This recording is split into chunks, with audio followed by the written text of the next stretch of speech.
सभी जीवन में सफल होना चाहते हैं, है ना। हर एक के जीवन का अपना एक लक्ष्य है। हर एक के जीवन में अपने लक्ष्य तक पहुंचने की हर एक की अपनी अपनी यात्रा है। अब इस यात्रा में आगे बढ़ने के लिए मार्ग की आवश्यकता है। ये मार्ग ये बहुत महत्वपूर्ण है और लोग इसे ही नहीं समझ पाते।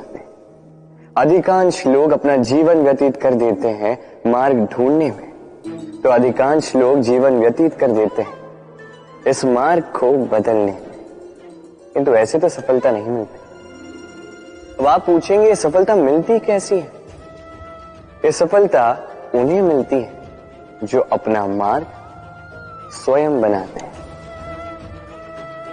देखिए, जितनी शक्ति जितना समय आप मार्ग ढूंढने में बदलने में व्यर्थ कर रहे हैं, उससे कम समय और शक्ति में आप अपना स्वयं का मार्ग बना सकते हैं, अपने लक्ष्य को पा सकते हैं। इसलिए बार बार अपना मार्ग बदलिए मत, इसे ढूंढिए मत। अपनी इस यात्रा में अपना ये मार्ग स्वयं बनाइए और शीघ्र अपने लक्ष्य तक पहुंच जाइए।